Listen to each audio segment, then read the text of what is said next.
Good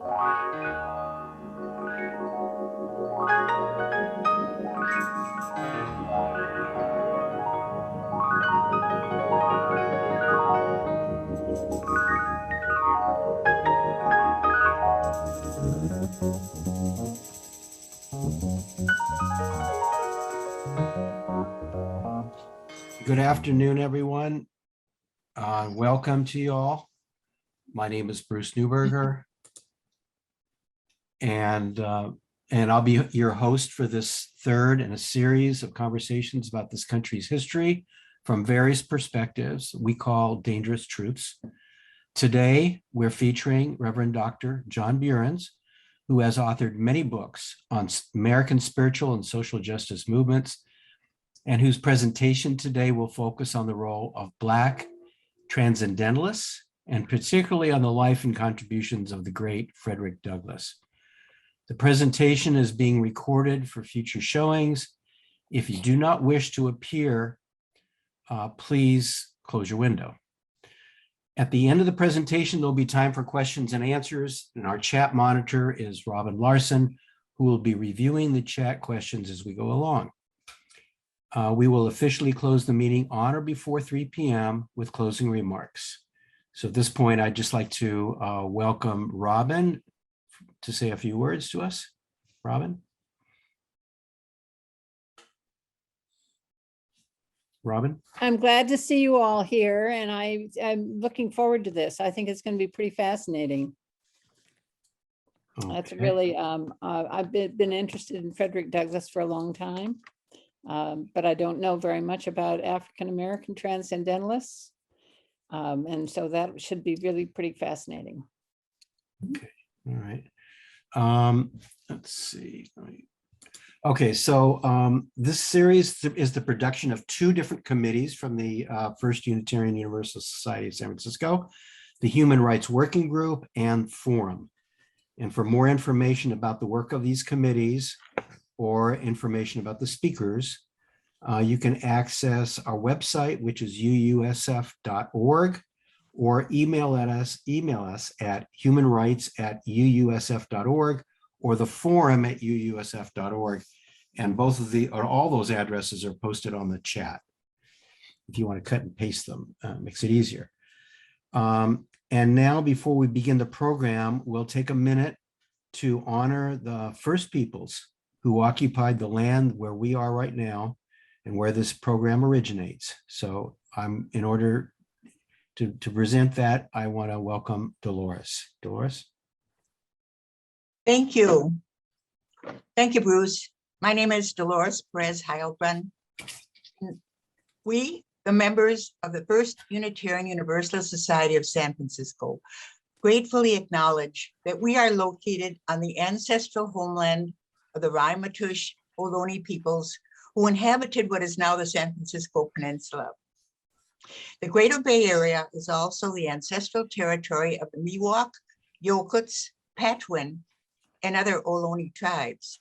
Indigenous communities have lived in and moved through this place, anthropologists say, for over 10,000 years. We recognize that as the original stewards of this land, the Ohlone understood the interconnectedness of all things and maintained harmony with nature for millennia.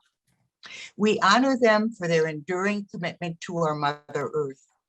As Indigenous stewards of this land and in accordance with their traditions, these tribes have never ceded, lost, or forgotten their responsibilities as caretakers of this place. As guests, we recognize that we benefit from living and working on their traditional homeland.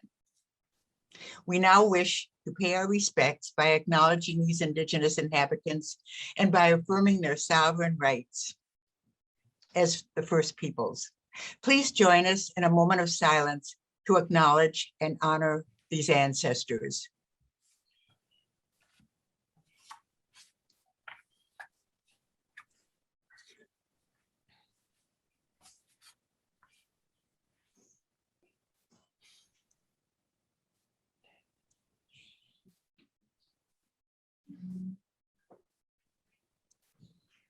Thank you. Okay, and thank you, Dolores. So by way of introduction, let me just say a few words about this series of forums before I present our speaker. To be clear, we don't find truth to be dangerous. We leave that fear to the DeSantises of this world.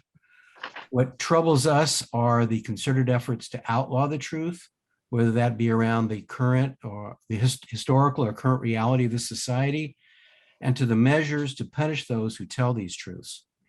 The outcry against and the legislative efforts to prevent the teaching of carefully researched US history is deeply troubling.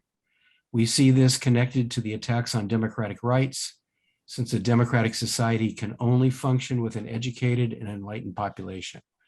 Therefore, our committee's decision to produce this series. And now we are pleased to introduce our speaker, Reverend Dr. John Buehrens, the former minister of our Unitarian Universalists of San Francisco, former national president of the National UUA, and author of many books, including CONFLAGRATION. There's the book right here. I don't know if you can see it. How the Transcendentalists Sparked the American Struggle for Racial and Gender and Social Justice.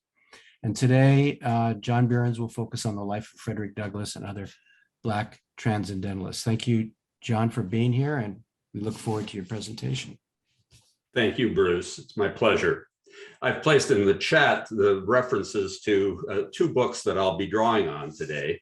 The prize-winning biography of Frederick Douglass, published in 2018 by Professor David Blight of Yale University, and more recently, a book by a Princeton assistant professor, Peter Bicky, entitled Fighting for the Higher Law, Black and White Transcendentalists Against Slavery. I suspect that some of you are here because you are as intrigued as I am by the very use of the term Black Transcendentalist. Yeah. When I was in seminary and in college, my teachers made it very clear that all Transcendentalists were white and Unitarian. Yep. Well, now I am convinced by Bicky that they were wrong, quite wrong.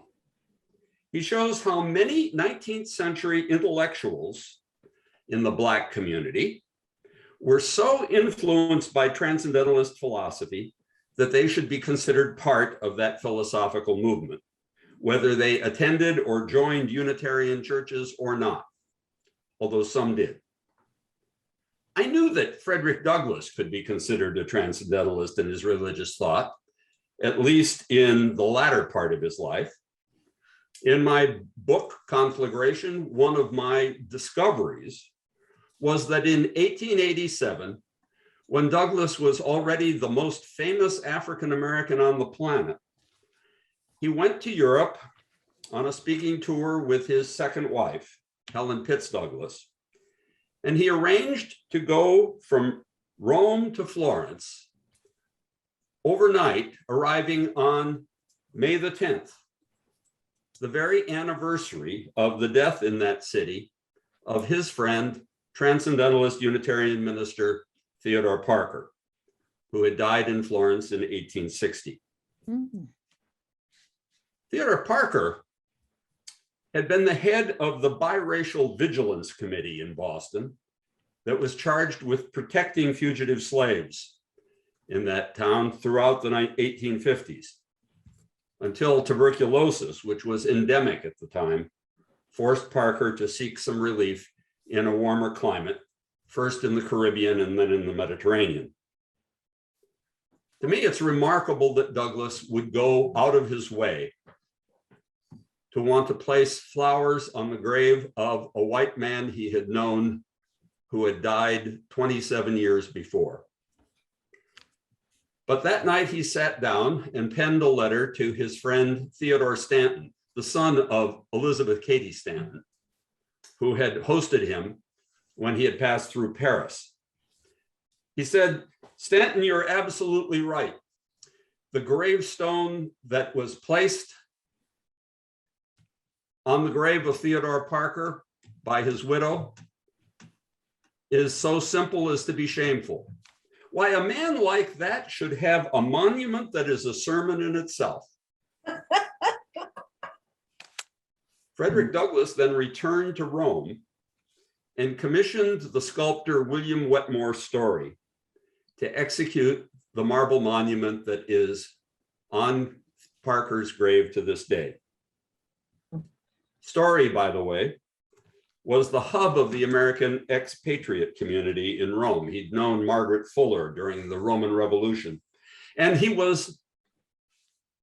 had good anti-slavery credentials himself. He was the son of Justice Joseph Story, who in 1839 had ruled in favor of the crew of who ruled in favor of the enslaved Africans who'd risen up and captured the Spanish slave ship Amistad, landing in Kentucky rather than in Cuba. The monument refers to Theodore Parker as, quote, the great American preacher. And indeed he was. Parker is the original source of two of the most famous phrases used by others in our civic discourse: government of the people, by the people, for the people, used by Lincoln at Gettysburg. And the moral arc of the universe is long, but it bends toward justice, used by Dr. King repeatedly.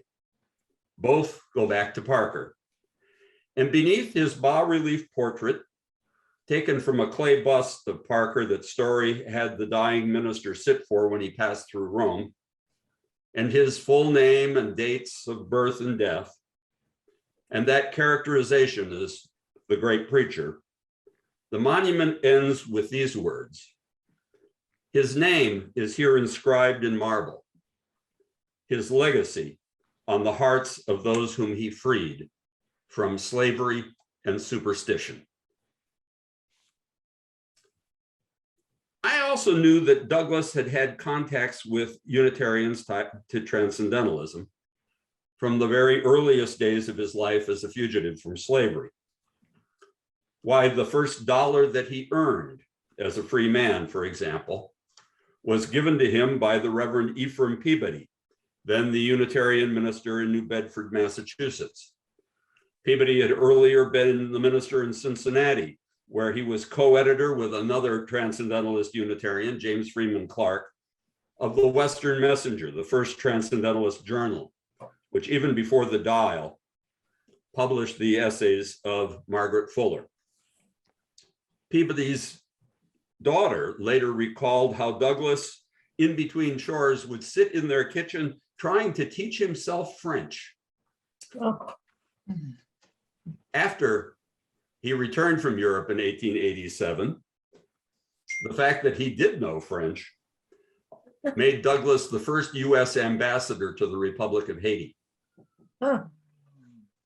I also knew that when he first told his personal story to an anti-slavery meeting on Nantucket, the attorney Ellis Gray Loring, who was a member of both the First Unitarian congregation organized on transcendentalist principles, Clark's Church of the Disciples in Boston, and of the Anti-Slavery Society led by William Lloyd Garrison, I knew that he was the one who had offered Douglass employment as a public speaker for the Anti-Slavery Society. And from David Blight's book, I knew that Douglass's first marriage had a rather tragic dimension, and not simply because he was away lecturing so often. His wife, Anna Murray Douglass, with whom he had escaped from slavery in Maryland, was the mother of his children, but she had never learned to read or write. This while Douglass was becoming America's leading Black intellectual, anti-slavery's most prominent orator, the author of 3 best-selling autobiographies, and the editor of his own newspaper, the North Star, later called just Frederick Douglass's newspaper. Blight was the first biographer to have access to some of the journals and correspondence that the Douglass family had long chosen to keep private, which revealed that Douglas, not surprisingly, had a long love affair with another intellectual, a German-born woman named Ottilie Assing, who had been raised in the same German idealism that lay at the root of all transcendentalism and that derived from the philosophy of Immanuel Kant.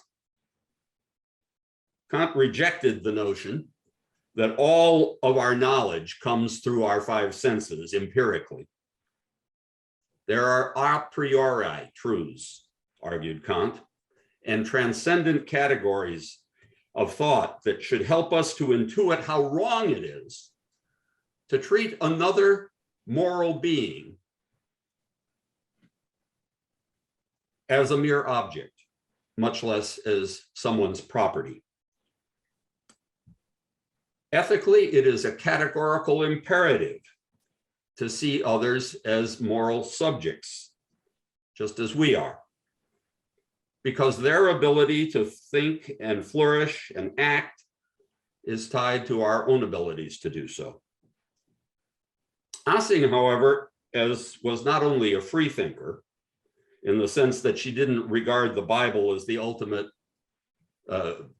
font of all ethics, she was also a fairly adamant atheist and tried to get Douglas to follow her in that direction, but she failed. Douglas was too deeply spiritual a man, knowing that his spirituality undergirded his activism, to be in any way anti-God. Before Anna Douglas died and Frederick was free to marry again, Ottilie Assing returned to Germany. And after he married another white female admirer, Helen Pitts, Assing ended her own life. Frederick never lost his own form of faith, which was both transcendentalist and theistic, similar to that of Ralph Waldo Emerson and Theodore Parker and James Freeman Clarke. Although he also emulated them by never trying to talk anyone, black or white, out of a more liberating interpretation of the biblical tradition. Parker, after all, had insisted that the core of faith was the same in all religious traditions, that there was an absolute religion summed up by Jesus in the two great commandments, that we are to love the spirit and source of life with all of our heart, mind, and soul, because that will help us to more actively love our neighbors as ourselves. What I did not know, and that Where's Bicky helped me with, was just how early Douglas came under transcendentalist influence once he was in the North. He had, of course, become literate because his mistress back in Baltimore wanted him to be able to read and preach from the Bible, which he did. Yet once he was in the North, he very soon accepted the higher biblical criticism that was another root of transcendentalism, and that saw biblical miracles like the Exodus and the parting of the waters or the resurrection as far more spiritual symbols than literal facts. He read and reviewed Emerson, who saw things that way, and frequently used quotations from Emerson to fill out the columns in his newspapers. He appeared with Emerson on the same platform at anti-slavery events. He spent time at a transcendentalist intentional community called the Northampton Association, where Sojourner Truth was also a resident. And he became really close to Parker, who sometimes, wrote his sermons with a loaded pistol on his desk in case slave catchers should try to take away the fugitive that he was hiding in his own home.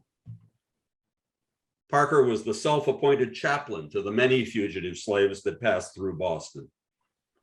When the author of Uncle Tom's Cabin, Harriet Beecher Stowe, came to Boston, she found 13 such people hidden in the home of Lewis Hayden, Boston's leading Black abolitionist and a close friend of James Freeman Clark's.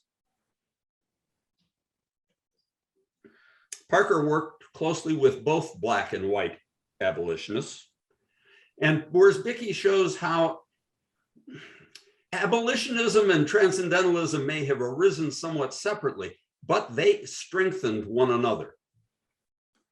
The transcendentalist philosophy gave a kind of moral core to abolitionism that went beyond mere politics. And meanwhile, abolitionism helped to make the transcendentalists ever more active in the anti-slavery cause. Parker and 5 other transcendentalists, all but one of them Unitarians, constituted the Secret Six, who raised the money for John Brown's ill-fated raid on Harper's Ferry in 1859. Douglass had been wise enough to foresee that it would fail, and that enslaved Blacks were unlikely to rise up to follow any white man, even Brown, while Parker was almost fortunate to have been so ill that he was out of the country, while some of his co-conspirators with Brown had to flee to Canada, fearing that they'd be charged with aiding an insurrection against the United States. Their lawyer, by the way, was another lay transcendentalist, John Albion Andrew, a member of Clark's Church of the Disciples in Boston, who became the Civil War governor of Massachusetts. He had a powerful influence on Abraham Lincoln in pushing him to issue the Emancipation Proclamation and to allow free Black men to serve in the Union Army. Andrew was the one who commissioned the 54th Massachusetts Volunteers, and equipping it became almost a Church of the Disciples religious project. Douglass aided Parker's parishioner George Stearns, another of the Secret Six, in recruiting men for the regiment, to which he offered 2 of his own sons, while the disciples, led by Clark and lay transcendentalist Carolyn Healy Dahl, led the drive to equip the regiment, whose colonel, young Robert Gouldshaw, was the son of transcendentalists who had supported both Parker and the Brook Farm community. But perhaps this is enough to prove that Frederick Douglass can be considered a Black transcendentalist. He has also often been called the greatest American of the 19th century. Here is one thing about him that was absolutely pivotal. In the early 1850s, he broke with William Lloyd Garrison and the anti-slavery society per se for 3 reasons.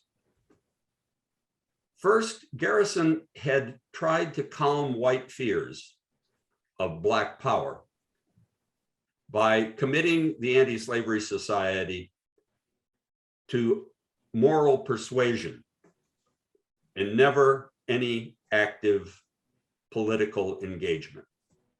In fact, Garrison wanted the North to secede from the South and wash its hands. He wanted to burn the Constitution, which he saw as irredeemably corrupt. Douglass didn't. Douglass knew that political action was going to be necessary, organizing was going to be necessary, and that the Constitution at least had, well, between the lines, some shame about slavery, a word it never uses, and which it allowed to, it hoped might be amended. That is, Douglass hoped the Constitution might be amended. And it was, of course. Oh, the 14th. By the way, when I interviewed Peter Bicky for the Unitarian Universalist History and Heritage Society last year, I did so along with Professor Chris Cameron, an African-American historian who teaches at the University of North Carolina in Charlotte. And he agreed with the assessment that Douglas should be considered a transcendentalist. Although I find that even my friend Mark Morrison Reed, a Black Unitarian historian, is just beginning to let go of the long-held notion that transcendentalists were all a white Unitarian literary elite. I just corresponded with him the other day on this subject. And it's true that if you consider the term to apply only to that circle of Boston area ministers and intellectuals around Emerson that met face to face from 1836 to 1840 to discuss new views stemming from the German idealists and their critiques of the materialistic empiricism of John Locke and Scottish common sense philosophy. Well, yeah, they all were Unitarians in white. And most of them didn't even read Kant very directly. Women came into the transcendentalist circle, like Elizabeth Peabody and Margaret Fuller, mostly because they were better at German than the men were. And because Emerson and Clarke had such a deep respect for them and knew that the categorical imperative applied not only to race, but also to gender. Instead, they read English interpreters of Kant, people like Samuel Taylor Coleridge, who in his Aids to Reflection actually captured much of the reflective ethical thinking that Kantian idealism represented, or Thomas Carlyle's Sartor Resartus, a rather acerbic book meaning the cloth cutter retailored. Both expressed a disdain for the growing materialism of industrializing capitalism built on colonialism and on the exploitation of the land, resources, and labor of people of color, and demanded a rethinking from a transcendent, conscience-oriented point of view. Coleridge simplified Kant by distinguishing between understanding on the one hand and reason. Understanding is empirical, he said.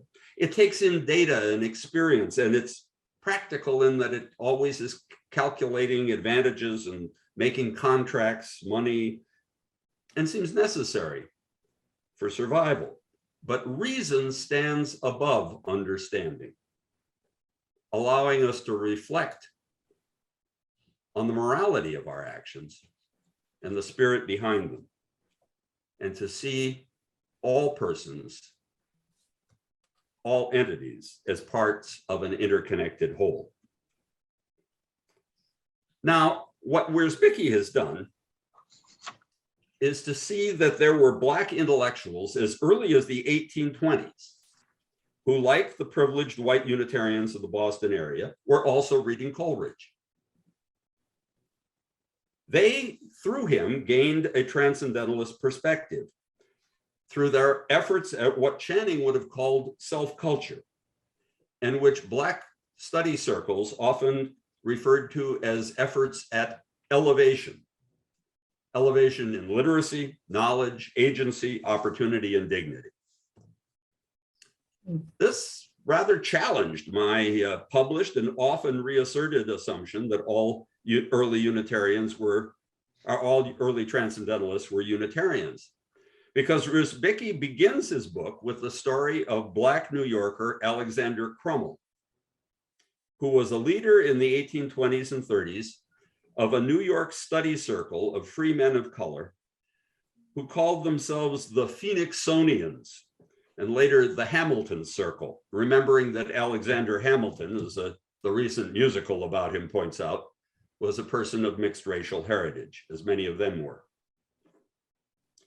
Crummell felt a clear call to spiritual and religious leadership, and he tried to gain admission to New York's General Theological Seminary, run by the Episcopalians.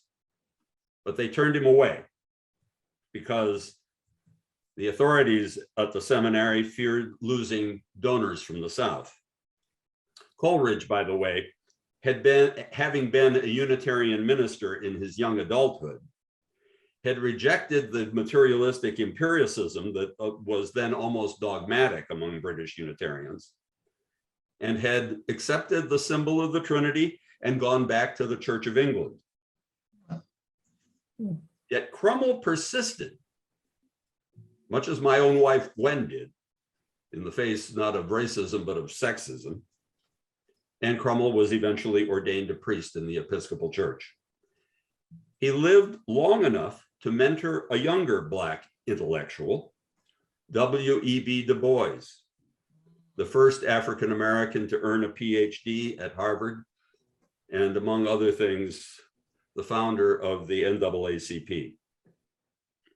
The internal transcendentalist dialogue between practical understanding and higher ethical reasoning is replicated by Du Bois in his famous book, The Souls of Black Folk, where he describes every African-American in America as having to deal with a double consciousness, trapped in American materialism on the one hand, and spiritually returning for the freedom once felt by unknown African ancestors before colonialism and slavery. Yet perhaps the most important revelation to me in Bicky's book was about a similar group of free Black men and women in Boston, the very hub of transcendentalism, a group that I'd never heard of. They called themselves the Adelphic Union and surrounded a Black intellectual named William C. Nell, who among other things was a historian. He published books lifting up the importance of the Black soldiers who fought in the American Revolution, and that martyr Christus Attucks, who died in the Boston Massacre. Nell was not only a transcendentalist fully, he was a deacon in Theodore Parker's ultra-transcendentalist 28th Congregational Society. The Adelphic Union, which was sort of a Black fraternity without a college, often opened its meetings to men, or to women and to whites, because they heard a steady stream of transcendentalist speakers, Parker many times, Clark, Emerson, and dozens of others, meeting in the Smith Schoolhouse on the backside of Boston's Beacon Hill, which was the center of the Boston Black community. Again, by the way, my colleague in UU ministry, Stephen Kendrick, and his son Paul have published a wonderful little history of the first lawsuit seeking to overturn school desegregation in Boston. It's called Sarah's Long Walk, and describes how a young African-American girl of that name, had to walk past two white-only schools to get to the one Black school, the Smith School, where the Adelphics met. Black attorney Robert Morris, who had been mentored into the profession by Ellis Gray Loring, the discoverer of Douglas, was assisted by white abolitionist lawyer Charles Sumner, the future US Senator, in arguing for Sarah's case.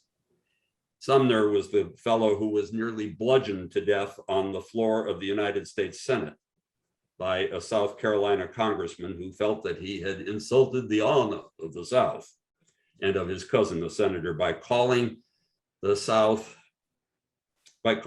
a whore to the cotton barons, and someone who had violated the higher law to which all consciences should be subjected, and which should judge the validity of mere constitutions and contracts.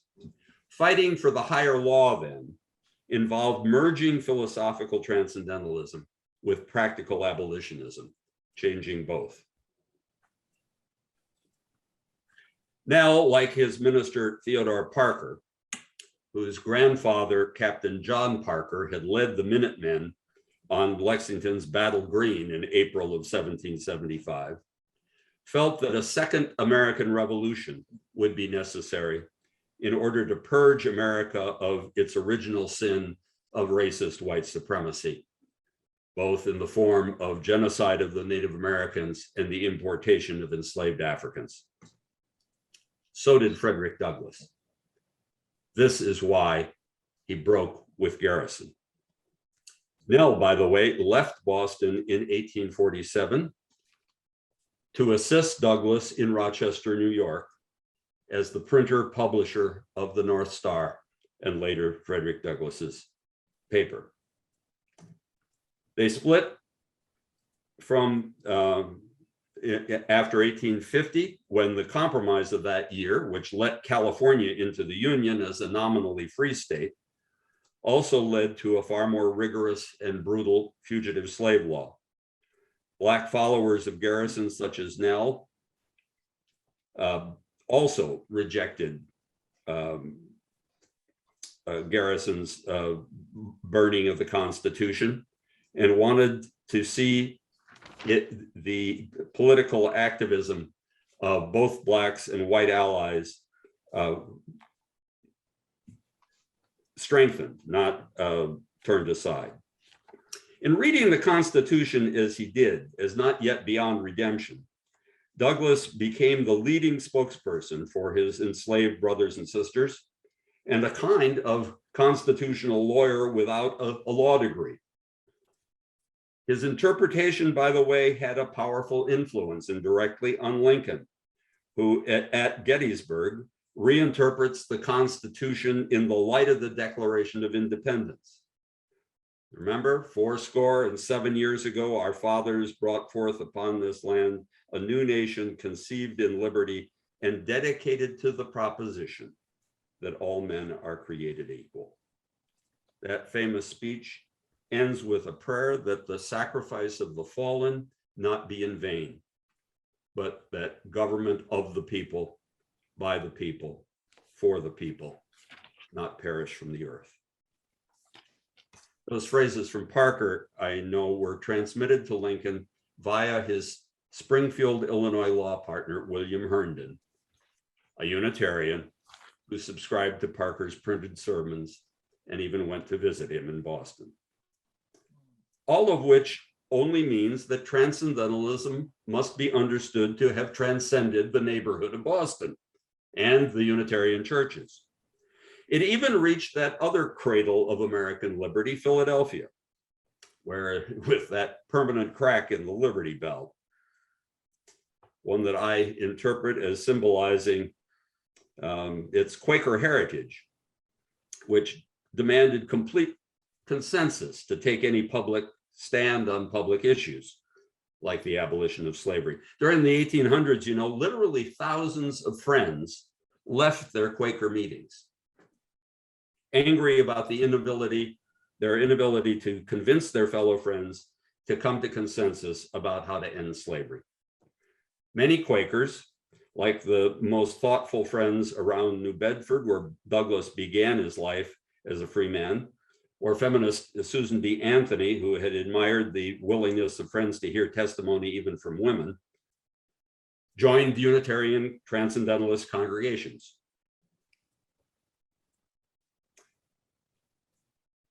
The Quaker abolitionist Grimke sisters from South Carolina joined congregations where spoken congregations where difficult moral issues could be debated, but then brought to a conclusion by a majority vote. Now, in this brief summary of Black Transcendentalists, I must conclude with two Black women, both of whom were originally from Philadelphia and associated with the first Unitarian church of that city, which was in that period led for almost 70 years by Transcendentalist William Furnace. Their stories are also told by Bicky in his book. The first is Charlotte Fortin, later Grimke, who was born in 1837, just as Transcendentalism was getting started in Boston. But she was born in Philadelphia's so-called city of brotherly love, whereas in New York and Boston, there had been anti-abolitionist riots that year. Charlotte was the daughter of the city's most prosperous Black entrepreneur who had made a modest fortune as a sailmaker for the new clipper ships. Unable to find a desegregated school in Philadelphia worthy of his intellectually precocious daughter, Charlotte's father sent her as a teenager to finish her education in Salem, Massachusetts, at the Higginson School, an academy open to both males and females, Black and white alike. Very rare then. Whereas Bicky writes, starting in 1854, when she moved from Salem to Philadelphia, Charlotte Fortin immersed herself in the world of New England transcendentalism. As often as possible, she attended the Salem Lyceum, which fed her a heavy dose of transcendentalism and abolitionist radicalism. She read James Freeman Clarke, talked with feminist and transcendentalist Carolyn Healy Dahl, often attended Theodore Parker's church and visited his house to talk with him and examine his library. She was particularly drawn to Emerson.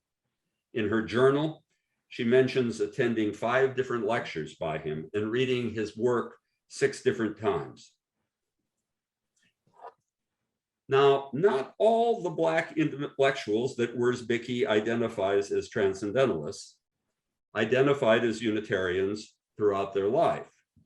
Charlotte Fortin, for example, eventually, at the age of 41, married Francis James Grimke, a Presbyterian minister of mixed race, who led a church in Washington, D.C., and also lived long enough to influence W.E.B. Du Bois in the all-Black Niagara movement of the early 20th century.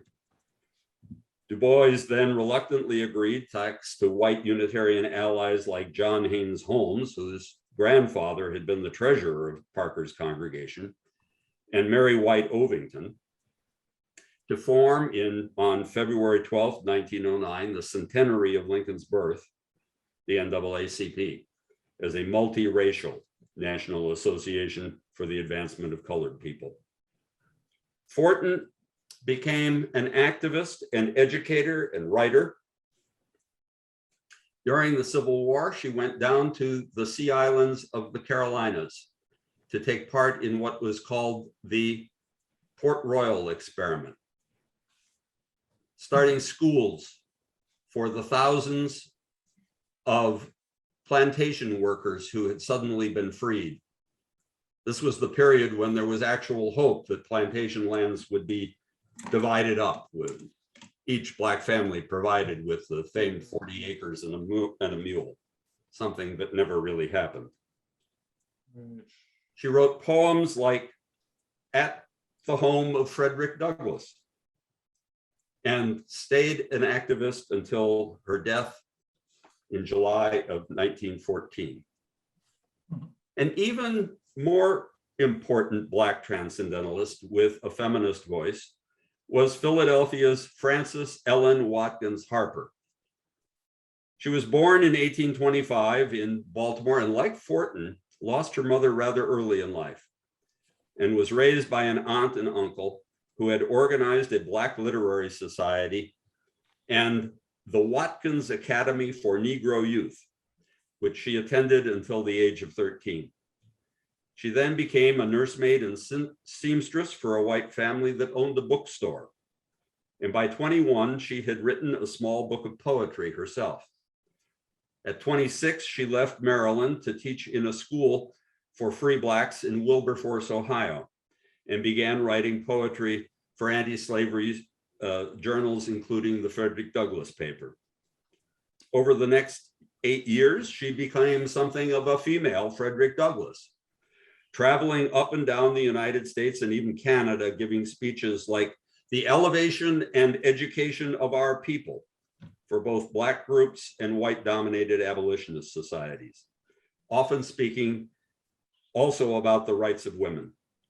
Her observations on racism, feminism, and classism came together in the fiction that she started to write after the Civil War.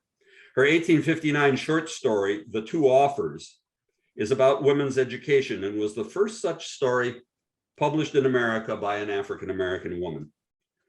After the Civil War, she gave notable speeches to the National Women's Rights Convention, one entitled "We Are All Bound Up Together," which urged white women and male allies not to forget that Black women were facing the double discrimination of racism and sexism. the very next day, that convention voted to organize the American Equal Rights Association to work for suffrage for both African Americans and women. That effort, however, soon split over the 15th Amendment to the Constitution, which proposed to grant all Black males the right to vote before educated white women got the same. And women like Elizabeth Cady Stanton and Susan B. Anthony objected and split the suffrage movement for a generation. Harper, like Douglass and the Transcendentalist women in New England, led by Lucy Stone, married to Henry Blackwell, but keeping her own name, instead supported the 15th Amendment, saying this is the Black man's hour, that women's suffrage would clearly have to overcome another set of prejudices.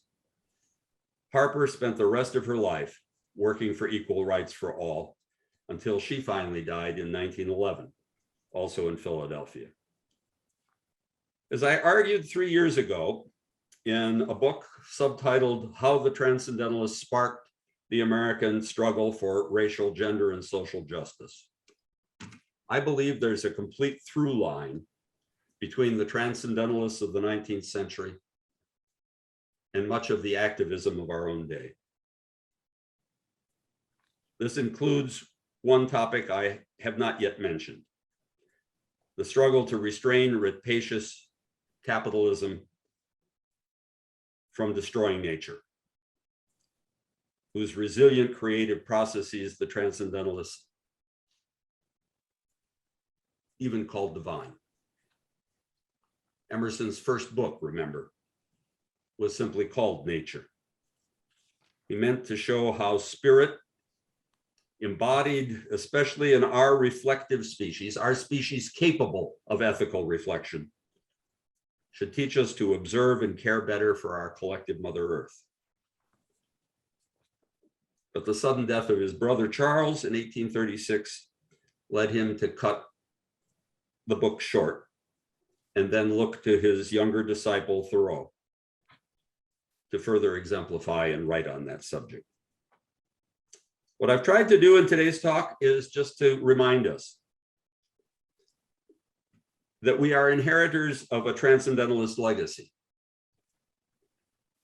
and to welcome into that legacy now the new knowledge that there were Black transcendentalists, not just a white literary elite, who were committed to loving nature as the very ground of our being, and to loving their fellow human beings regardless of differences in gender, race, ethnicity, or creed, as having agency tied up with our own in shaping a future for our species on this planet.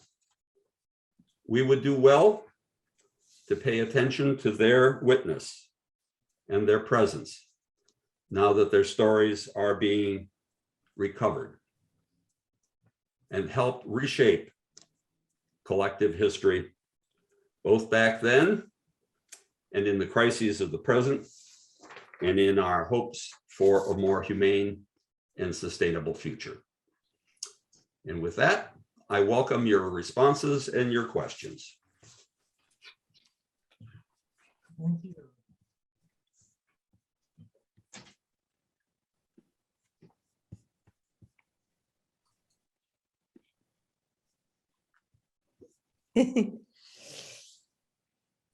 Here is the first, the first question.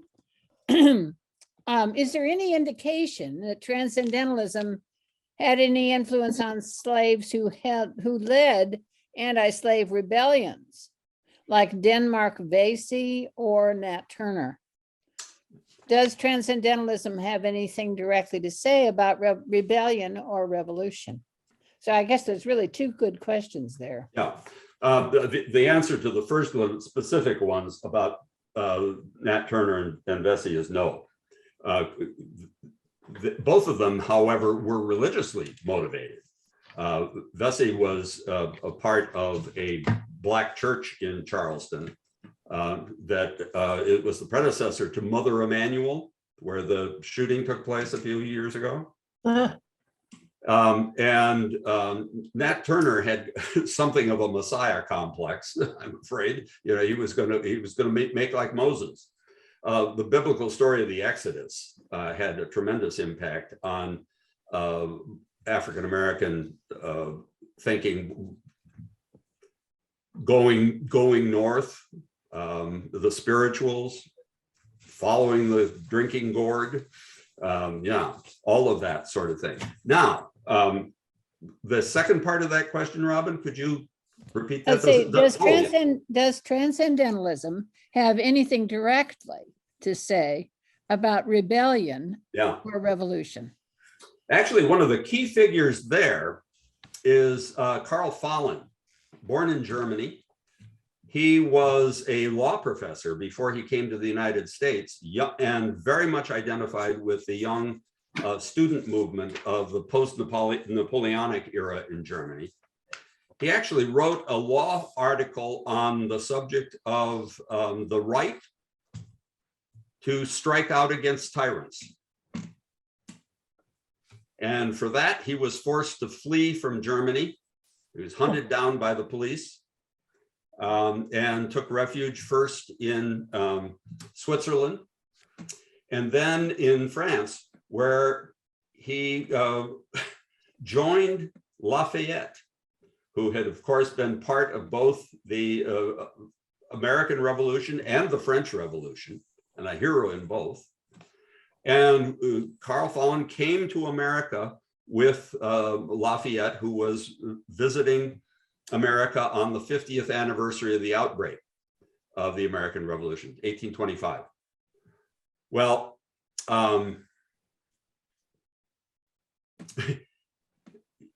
Lafayette suggested that if he wanted to teach in America, he might try that little college in Cambridge, Massachusetts. That it was among the more welcoming places. And Fallen taught both the German language and literature and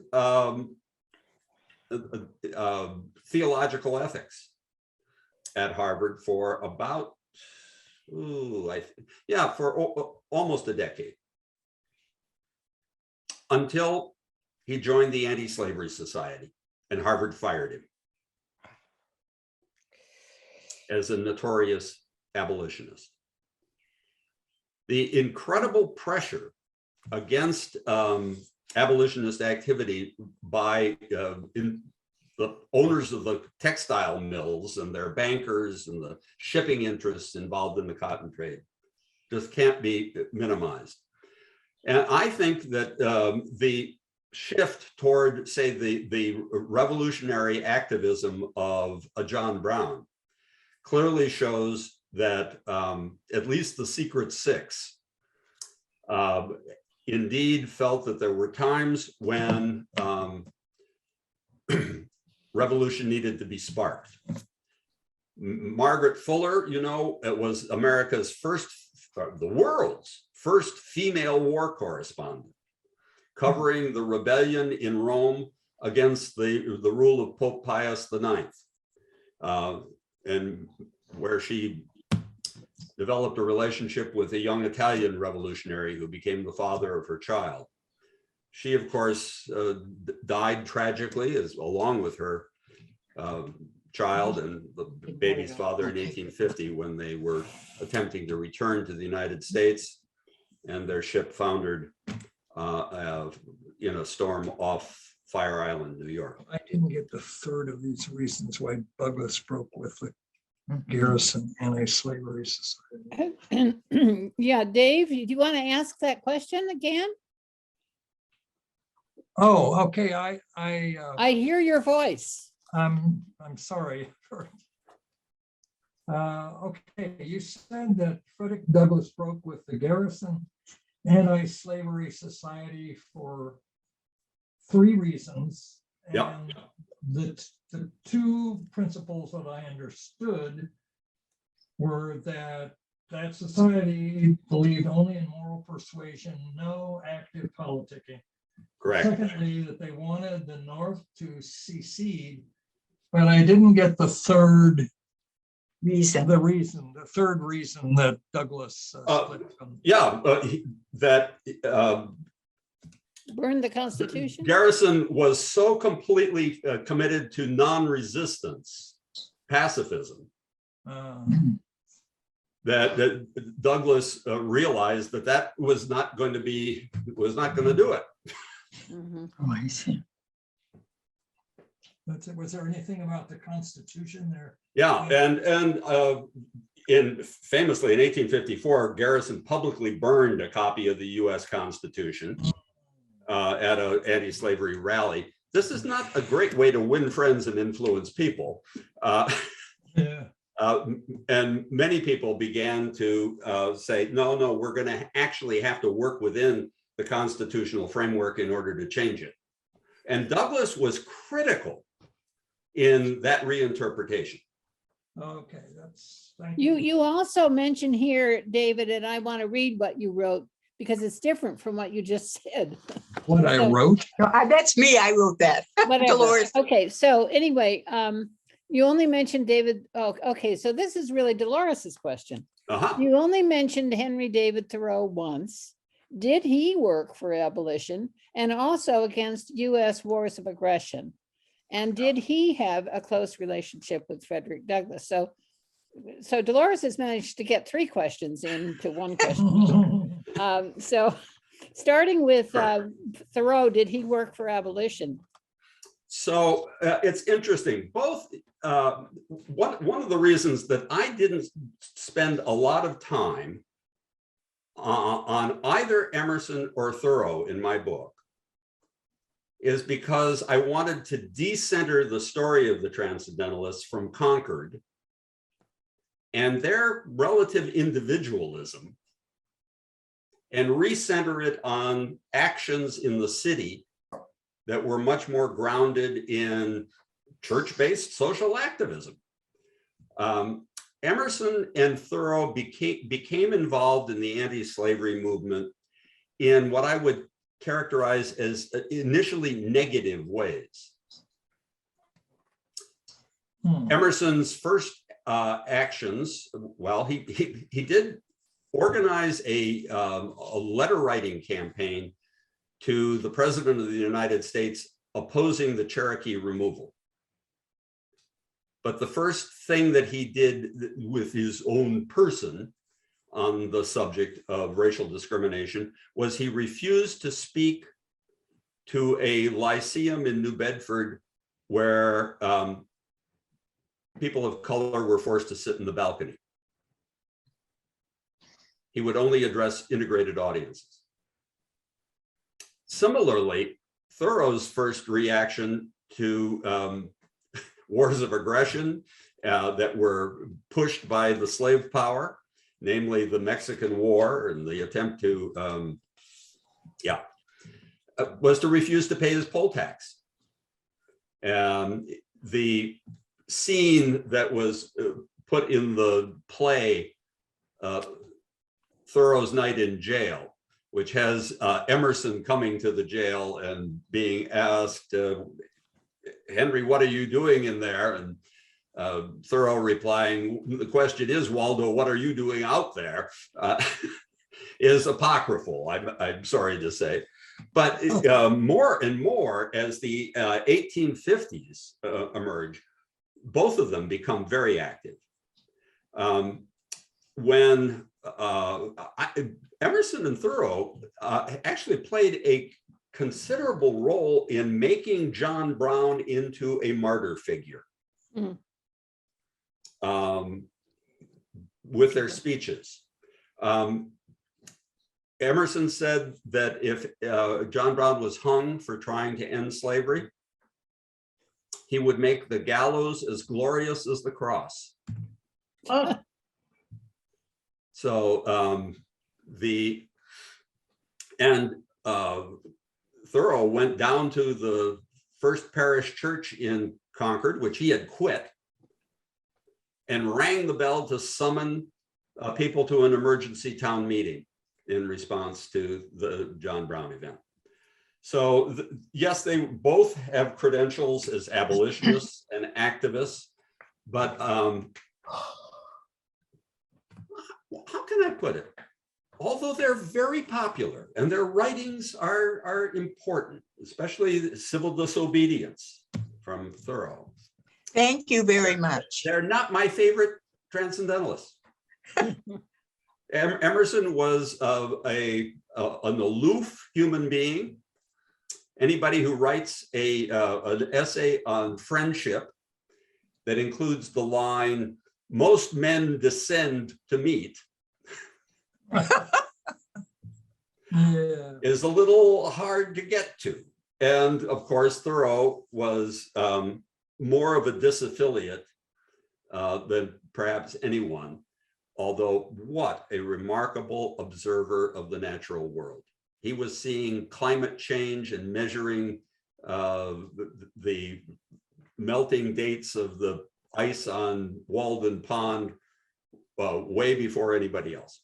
Yeah. And birds too. Yeah, absolutely. But just I a would little just like- anecdotal bit of something is that Thoreau was so completely sort of alienated from normal manners that if he ran into a house on some kind of path that he had worked out through the forest, he just walked right through the house. Well, I don't know. He went through different times and seasons. I remember reading the wonderful biography of him by, oh God, the latest one, Wasso, I think her name is, where he's also shown organizing a Christmas party for all the poor children of Concord, and making sure that every child got a gift. So most of these people were a little complicated. I'd like to just say something more about my favorite transcendentalist. But the thing is, the Constitution had a lot of flaws in it, and it had a lot of lies in it. Let's face it, it really did until it was amended. But when Thoreau wrote civil disobedience still is very strong today. It influenced many people, including Gandhi, and it laid the groundwork. Civil disobedience, you disobey the laws of your country or whatever in favor, and that's what Martin Luther King used. His writings to me are so magnificent that they overshadow the Constitution and everything. But that comes straight out of the higher law ethos that transcendentalism brought to American intellectual circles. So you don't get that without this basically neo-Kantian sense that above the contracts and constitutions of the world, there is a higher law that must be intuited and then obeyed. And that higher law basically says, I can't treat you as an object. I have to treat you as a moral agent. Yeah. That is an imperative for my own spiritual and moral integrity and growth. Yeah, it's important. Thank you. I have a question myself. My son pointed out to me a series which has just come out, not sometime in the last couple of years, about John Brown, and John Brown visiting Frederick Douglass's house. I don't know if you've seen that series, John, have you? I have not, no. Oh, okay. Well, it depicts a very different view of Frederick Douglass as a sort of a giggly sort of kind of effervescent personality. I think he was quite outgoing and funny. That's what it showed. And witty. Yeah. Very quick on his feet. Very responsive to human beings, an excellent orator. In addition to the Bible, he had learned to read, studying a collection of famous speeches. I think it was called the Columbian Book of Oratory. But he's from a very early age, he set out to be a persuasive force.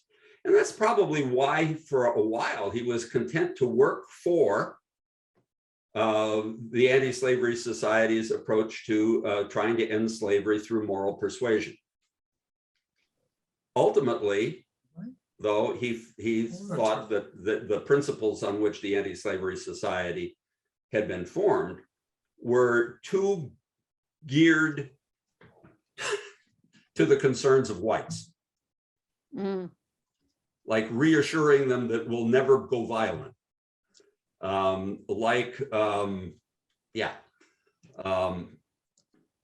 Telling them that it was fine to just wash their hands of the whole political process, the Constitution, and concentrate on their own moral purity. That approach he had to reject. Here is another question for you. One dictionary definition of transcendentalism holds that humans are inherently good, but are corrupted by their institutions. Do you believe that is an accurate statement? No. And if so, no, okay.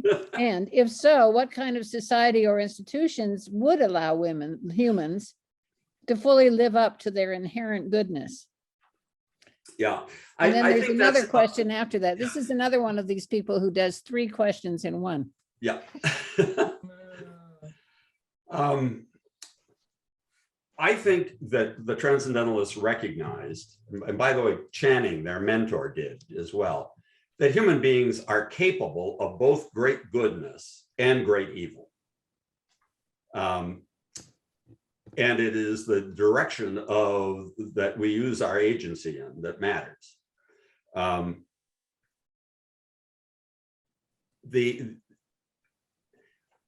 There always were people whose reaction to Calvinism and its notion that human beings are innately depraved swung so far to the other end of the spectrum that they thought that human beings were innately good. And there are a few instances of transcendentalists trying to prove that. The most notorious one involves an experiment kind of perpetrated on a tragic young woman who could neither hear nor see. A Helen Keller before her time. And Samuel Gridley Howe, who was a transcendentalist, the husband of Julia Ward Howe, and one of the members of the Secret Six, was the director of the Perkins School for the Blind. He wanted this young woman never to be taught anything religious in order to see if she could develop her own ethics and goodness spontaneously. It was a failed experiment because one of the attendants in the Perkins School was a devout Baptist and got her converted and baptized. But it indicates to me that at least some of the transcendentalists, and that's a fairly unattractive example, did want to prove innate human goodness, but I don't think that it can be considered the central characteristic of the movement. Not at all. Emerson teeters in the direction of believing in innate human goodness as well. And I think that's one of the reasons why his essays were so popular.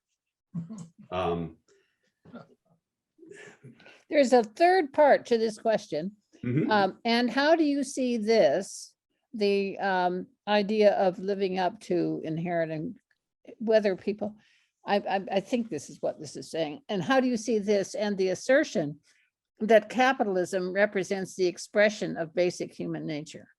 I'm not sure how but does the person who wrote this come forward and actually articulate your question? Because I'm not quite, I don't want to get it wrong. Well, no, well, that's why I asked the question if it was an accurate statement to say that transcendentalists believe that humans are inherently good, and if so, and that they're corrupted by their society, their institutions. And so the further was going to say, how do you see this assertion, and the assertion that capitalism represents the expression of basic human nature, which is often what capitalists say, that, you know, there are terrible things that capitalists do. Yeah, but that's just a reflection of what humans are. I think that a lot of the transcendentalists were terribly bothered by materialistic capitalism and its effects.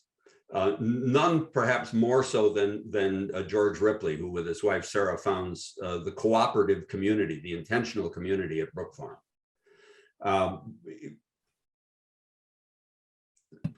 Brook Farm is often considered to be some kind of failure. I don't think it was. It suffered the tragedy of burning when they were constructing a much bigger, basic kind of a dormitory building, and it caught fire in the winter and burned, and they were economically wiped out. What Brook Farm did accomplish during its 6 years of existence was to show that if you shared opportunities for creative leisure and all of the chores of maintaining practical life in the community, women were suddenly free of taking care of all of the domestic chores, and they could actually be more creative. It also transcended class barriers. The bulk of the people who lived at Brook Farm were not from the elite. Hawthorne was a bit of an exception, and he hated it there, by the way, made fun of the place. Most of the people were from working class backgrounds. Ripley tried desperately to get Emerson to live there or at least invest in the community. And again, Emerson was rather aloof and declined. He said that basically his vocation was not in community, it was in writing. Okay, Bob, is that your hand up? There's one more question, John, and then there are two more questions. One from Bob. Bob, you didn't write it in, so do you want to tell us what it was? Oh yeah, sure. I can't type into the chat because I'm just on an on a regular telephone line. This is a good follow-up for, I believe it was Bruce's mention of capitalism. One of the things in my study of the times and of the whole abolition and anti-slavery phenomenon was that most of the people who were opposed to slavery were in more like the garrison camp, and they weren't necessarily opposed to the Constitution itself, but they favored a gradual elimination of slavery rather than an immediate abolition of slavery, and that the abolitionists were a fairly small minority, and that a lot of the people that were gradual anti-slavery people, they were more along the lines of late industrial capitalism. They were sort of the precursors for the later century capitalists, and a lot of them favored free labor, which basically translated into a form of wage slavery, where wages were less. The wage for a wage earner was less than the cost of maintaining a chattel slave.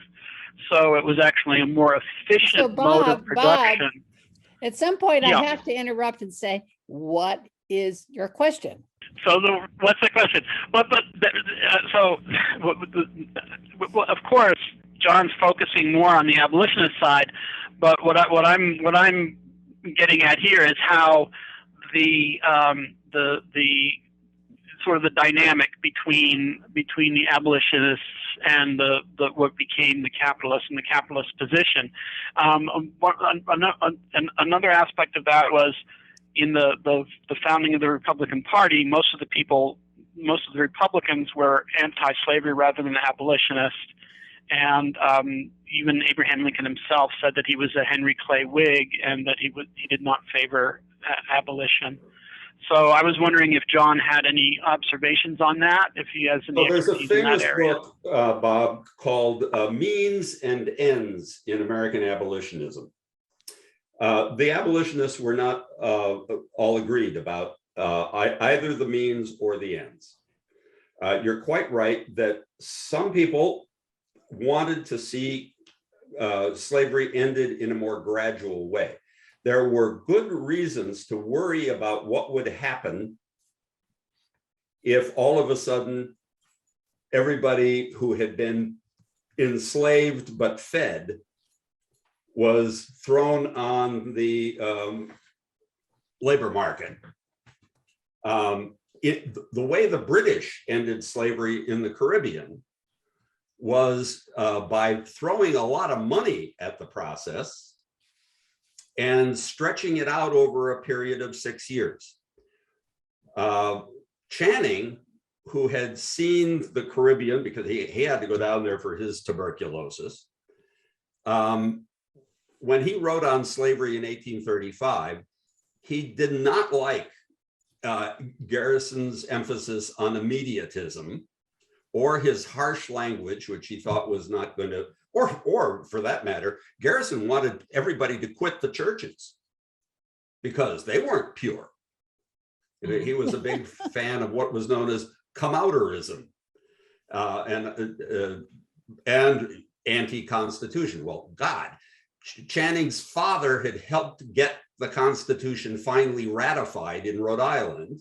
And in Massachusetts, the convention to ratify the federal Constitution was held in Channing's church, the Federal Street Church. So he was not anti-Constitution. He wrote to Daniel Webster when he thought Webster could be brought around to being anti-slavery, saying, how about if we dedicate the proceeds of the sale of public lands in the West to ending this problem of slavery? Of course, he got no response to that. Webster was very much a lawyer to the American capitalist system. The origins of the Republican Party are exceedingly complicated. One of the things that happened in America, it was a huge anti-Irish movement that started with the Irish potato famine and the very heavy immigration that followed it. Even Parker says some very anti-Catholic and anti-Irish things. And in 1854, the sort of proto-Trump nationalists, the American Party, known as the Know Nothings, absolutely swept the elections in Massachusetts to everybody's horror. Why? Well, the Whig Party had fallen apart and it no longer had any real viability. The Democrats were becoming the people who defended slavery. Out here in California, in 1859, the Democratic Chief Justice of California, David Terry, shot and killed the Democratic US Senator, David Broderick, for not being sufficiently pro-slavery. The Democrats of the post-Andrew Jackson era were increasingly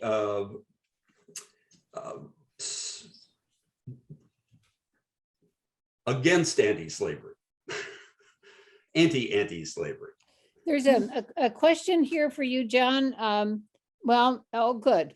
I was going to ask, here it is. You say that Frederick Douglass may have been the most influential American of the 19th century, perhaps of the magnitude of Benjamin Franklin.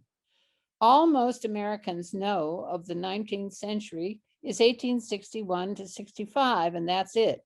Who else shares your view that Douglass is an august figure hiding in plain view? Yeah, well, I think it's not so much that he's the most influential. So he's often been called great because of what he overcame and his basic character. Didn't he influence Lincoln to stop thinking of the war as a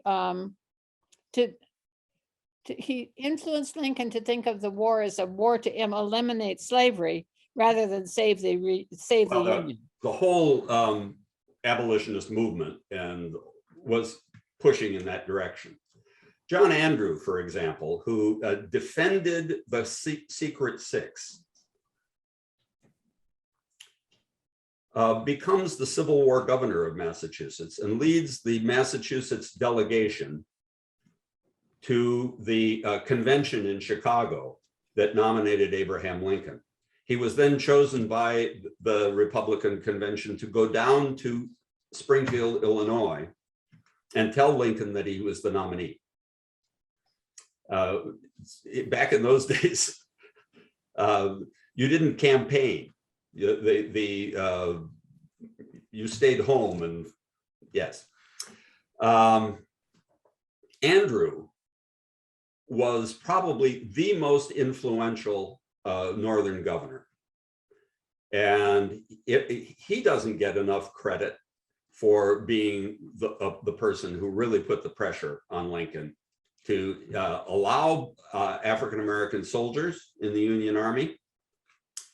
The Secretary of War Stanton didn't want them, was afraid that racism would create all sorts of problems. And they never, the Union Army, of course, never did, one, allow Black officers. No, the officers had to be white. And two, they didn't pay them equally until the, again, John Andrew and the people behind the 54th Massachusetts Volunteers, well, they refused to take any pay at all if they weren't going to be paid equally. And finally browbeat the Union Army into equal pay. So all of that pressure came from people who were influenced by this higher law ethos. Another person who used the term higher law even before the Civil War was William Seward, who was the person that everybody thought was going to be the Republican nominee in 1860. He ends up, of course, as Lincoln's Secretary of State, not in the White House. Well, when you look at was very much putting the pressure on Lincoln to not just preserve the Union, but see the war as an opportunity to end slavery. Yeah. well, I just wanted to kind of ask a sort of reframe. I think what Milo was asking in part, or at least I'm asking as a result of Milo's question, is who are the other scholars that you have this scholar who just wrote the book in 2022 that you mentioned that we should be reading? It sounds fascinating. Yeah, the Where's Bicky book. Yeah, it's a little slog. It's a like historians tend to do. What about other historians that have been championing Douglass's powerful role in persuading Lincoln and influencing American history? Yeah. What other maybe later scholars who've written earlier than the one that you just mentioned? Well, that's or interesting. Not being an academic historian myself, I'm not in a good position to be doing a survey of all of the contemporary influential historians. I, for example, have not read John Meacham's work, which I know is to be is currently very popular. Oh, okay. And I could recommend the book that John mentioned at the top of the presentation. I'm right now, I'm not even a third of the way through the book, and I'm evangelical about it. It's David Blight's biography on Frederick Ah. Douglass. This And that is a Pulitzer Prize winning book. Yeah. The reason, if I could, just 2 sentences. I think Douglas's narrative encapsulates every major current of change and debate in the 19th century, and why it is engaged me so much is it resonates with all of the issues that are live right now in this society, this divided American society. Not to go there, but you hear that rhetorical phrase, for instance, we're still fighting the Civil War. If you read it for yourself and see if you find some parallels. Yeah. We have, so are we going to say more, John? I don't want to interrupt. Well, I wanted to return to one thing that came up with Bob's question about gradualism versus immediatism in ending slavery. Massachusetts ended slavery in the American Revolution, 1783, with a court case and John Adams' new constitution, which began with a prologue about human equality. By the way, cited by Margaret Marshall, the Chief Justice of Massachusetts, in her famous decision about gay marriage. As one of the legal bases for accepting same-sex marriage. Well, when Massachusetts ended slavery, all of a sudden, there was no provision for what would happen to the people who were freed. And there's a stark story in a little book called Black Walden about what happened to the people who had been enslaved by one of the wealthiest families in Massachusetts, the Codmans, at their estate in Lincoln, Massachusetts, right near Concord. They had about a dozen enslaved persons. Oh, goodbye, you're free. To a person, all 12 of those people either starved to death or died of disease, never reproduced. Oh. Several of them built little cabins around Walden Pond. Henry David Thoreau's cabin was modeled on one of these former slave cabins. But it just illustrated to me, I think this must have been in the subconscious of, I don't find anybody writing about it, say Channing or in his book on slavery. But there must have been some residual guilty memory in Massachusetts that if you just ended slavery suddenly with no transition and no provision for the freedmen. This is one of the reasons why I find the Port Royal experiment, which was Louisa May Alcott went down there along with Charlotte Fortin, a future Unitarian minister named William Channing Gannett taught at Port Royal.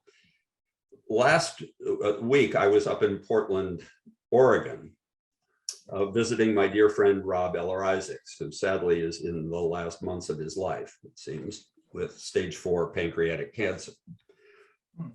Rob was going to write a book about the Port Royal experiment. He and his wife, Jan, were co-ministers for years of the church in St. Paul, Minnesota, that William Channing Gannett really built. And so he can't do it. He's turned the project over to a group of friends. Mark Morrison Reed, who's an African-American Unitarian minister, is one of them. I'm going to help. Kiama Rahman, who is another African-American UU minister, is on the Charlotte Fortin case. But this business of the concern for what would happen after slavery ended should also be on our radar. I mean, particularly as we wrestle with questions like reparations. the truth of the matter is, that post-Civil War Reconstruction was cut short. And the attempt to have a Freedmen's Bureau, and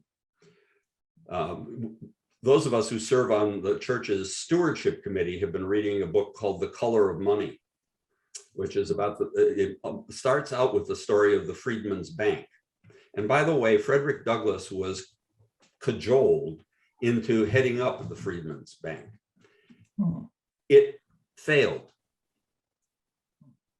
One of the things that book does is to show that every effort to create what I would call segregated Black capitalism has had a built-in flaw. Namely, they made loans to people who had no capital to begin with. And the default rates were high. And then it's a sad story. So there are some very relevant issues today, including the economics of dealing with a terrible past. Just this past week, all of the alums of Harvard University got a message from the president and the governing board. They had just received a very thorough report from a committee headed by an African American woman who's the dean of what's called the Radcliffe Institute. It detailed how much of the wealth that accumulated around the country's oldest college was clearly tied to exploitation of one sort or another.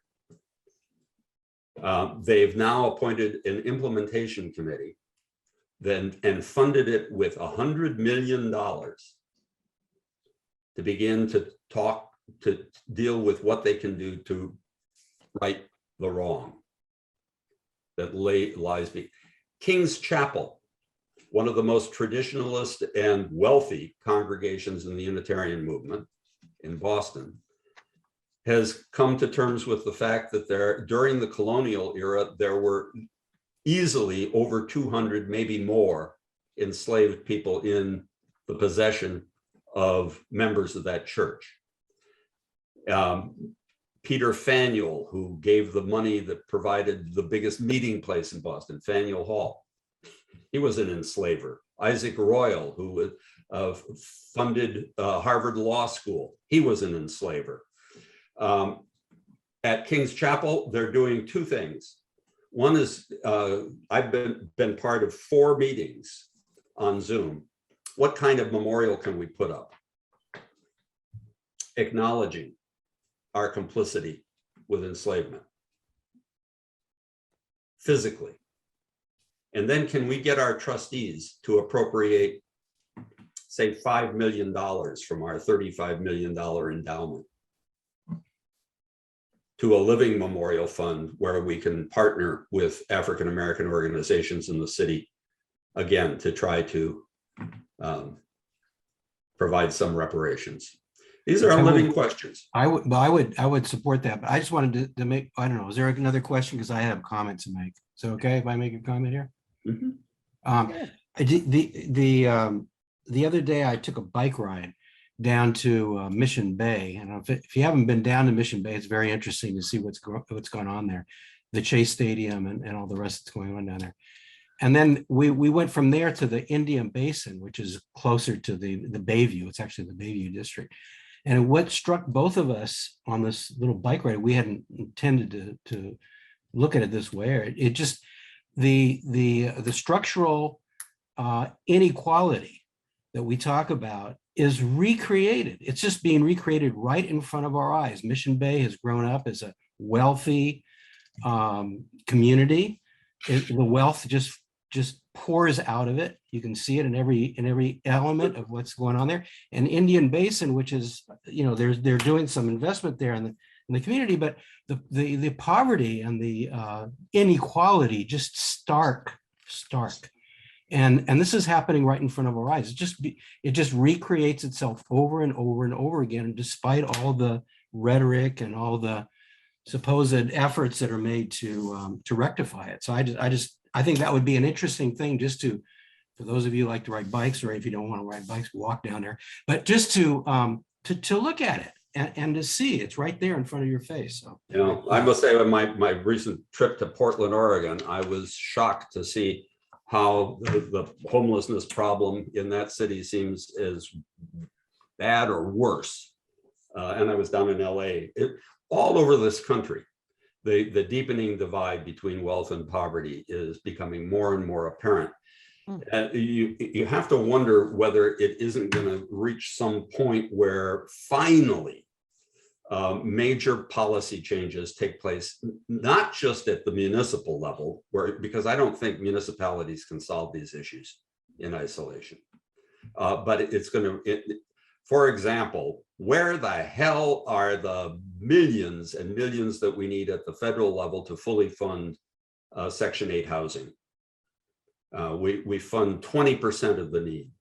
Where's the state laws that require community provide more affordable housing? This city in the Bay Area generally need so many more housing units to take the, with services though, housing with services. Yeah, sure. Mentally ill. Yeah. No, exactly. All right, we're off the topic. Frederick Douglass and other Black Transcendentalists covered lots of territory, though. They were, yeah. One anecdote, not anecdote exactly, but a high school student who was a friend of my, they were friends of us, and their kids moved, they all moved to Richmond.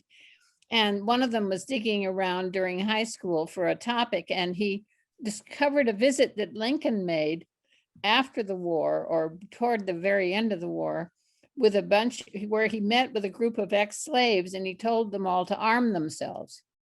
Yeah, that would have been late in the war. It couldn't have been past the end of the war because he died.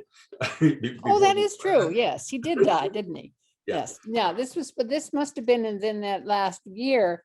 But I guess that he was so concerned about, he himself personally knew that their lives were in danger, and that they had to do something about it because nobody else was. Yeah, I'm sure that was the case. Thomas Wentworth Higginson, who was a Unitarian Transcendentalist minister, also part of the Secret Six, probably the most radical of the Transcendentalist ministers, went down to South Carolina at Lincoln's behest. And even before the 54th Massachusetts Volunteers, he organized the first South Carolina Volunteers, which was really the first African-American regiment in the Civil War.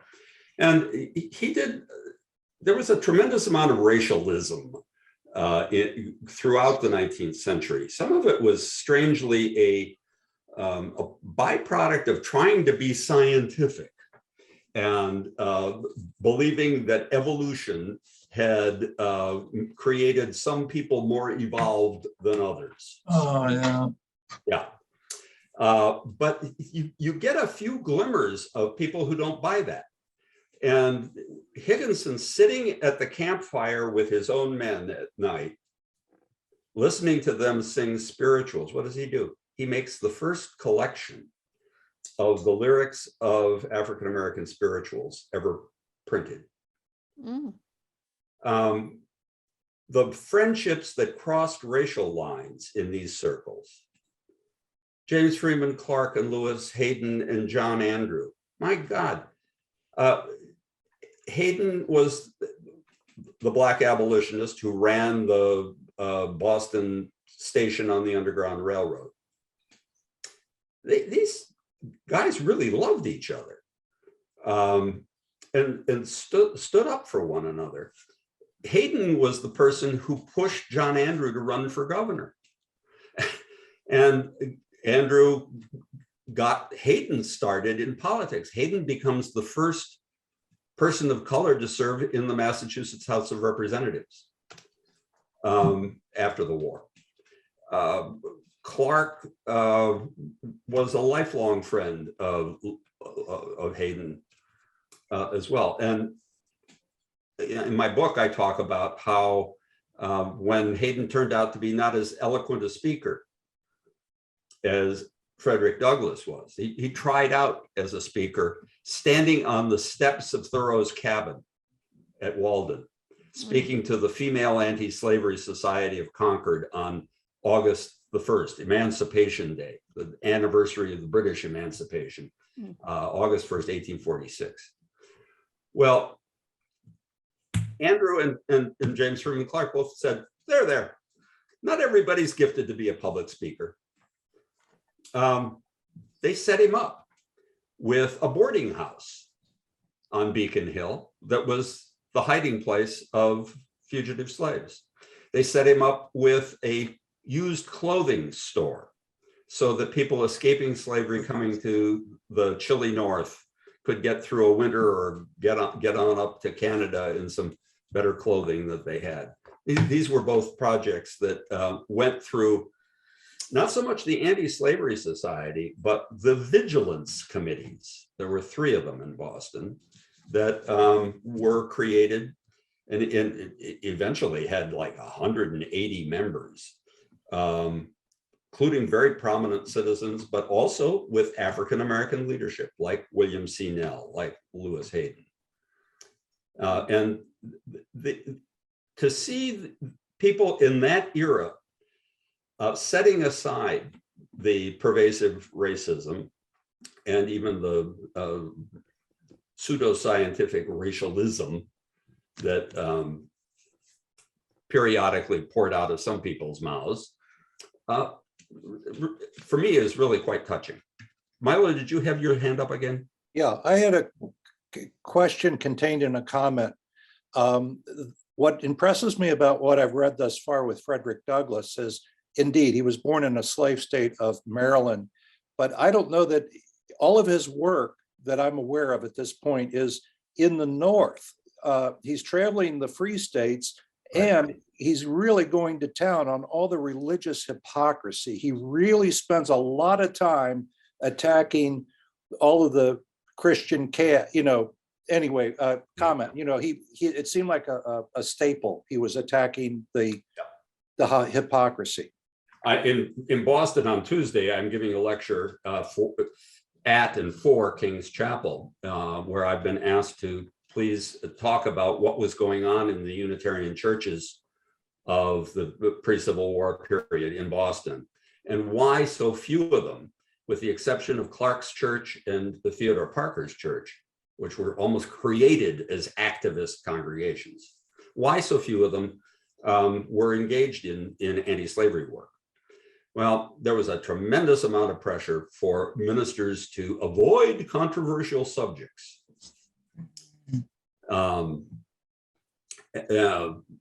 This was partly because, Massachusetts didn't disestablish the churches until 1833. And then up until 1833, the Congregationalist and Unitarian ministers were paid for by tax money in their public role as public teachers of morality. Wow. No wonder New Englanders are the way they are.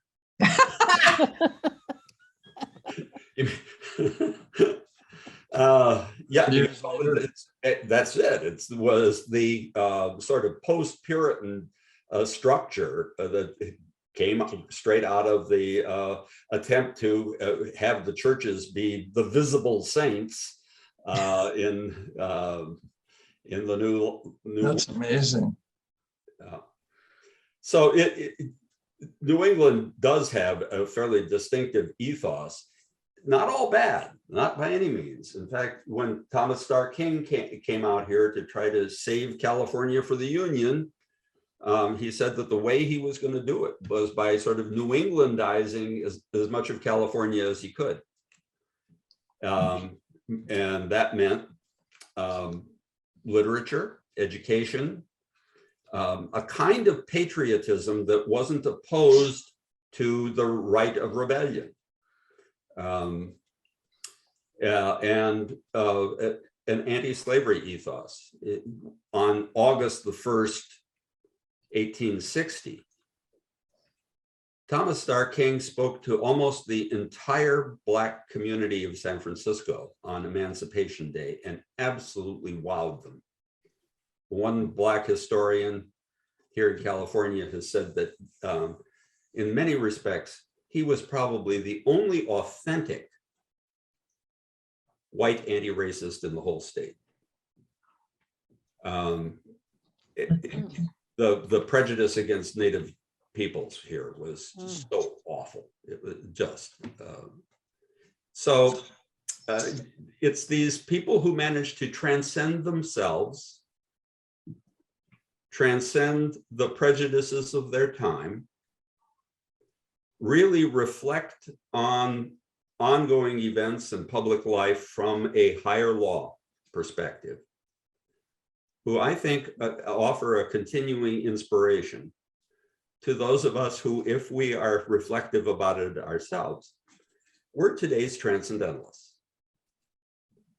And we need to understand the roots of our own heritage and try to live up to the example of people, both Black and white, who held that higher law accountability as precious. That's the core of the message I've tried to deliver today. And I thank you all for your attention. Can I now go and write the other speech? Thank you, John. Thank you, John. Well Thank you, spoken. Thank you very John. much. Thank you. Thank you very Nicely much. summarized. I just want to say a couple of words before we close out here. This was a very important, it was a very good and worthwhile addition to our dangerous truths. And a lot of the things that John was saying are dangerous truths, I suppose, to certain people in this country, and rightly so. But this series continues, and we are going to, in future months, we're going to have sessions on the Civil War, on Reconstruction, on the U.S.-Mexico War, and other related issues. And if any of the folks that are with us today on this particular occasion have any ideas about you would like to see in future forums like this, please pass along your comments and your suggestions. And yeah, so we're responding to the fervent efforts to shut down conversations like this that are going on, as we know, in many different states across the country. I was just I went to an interview with Janelle Monáe and at the Goldstein Theater, and the interviewer who wrote a book called the Blue, I think it's called The Blue Boy. I forgot his name, sorry. But his book has been banned in 21 states, and he's actually facing legal charges. He's facing criminal charges. It's just incredible. But anyway, this is the kind of thing that we're looking at, in this country right now. So this series that we're doing right now is specifically to oppose that kind of movement and to counter it with the truth as best we can ascertain it. So anyway, with that, I'm going to ask Dolores to talk about our next in the series that's coming up. Very quickly, yes. Next May, Sunday, May 15th. Next month, which is May 15th. On Sunday at 1 p.m., we're going to be talking about, we're going to take a step backwards and talk about the American Revolution and what caused all of this sort of turmoil. And some people say, hey, we shouldn't have left England because England freed the slaves many years earlier. They wouldn't have been enslaved for 200 years. Anyway, it's going to be very interesting because we're going to have Professor Woody Fortin, who is professor of history at the University of South Carolina and the author of several books, including Unruly Americans and the Origins of the Constitution. His latest book is Liberty is Sweet, The Hidden History of the American Revolution, which is a deeply researched retelling of the origins of our revolution, which reviews the mythical narratives of our founding and details some causes, events, and consequences of our revolution that are not very well known, but we discussed some of them here, some of the consequences. He definitely explores the lives of ordinary men and women, and especially the roles played by both the indigenous and enslaved peoples involved in this complex history in pursuing their clashing visions of equality and freedom. So that's going to be a very provocative session, and I hope you'll join us for that. Thank you. Thank you, everybody. And that concludes for today. Thank you, John. Thank you, everybody, for being here. Bye-bye. Thank you. Bye. Thank you.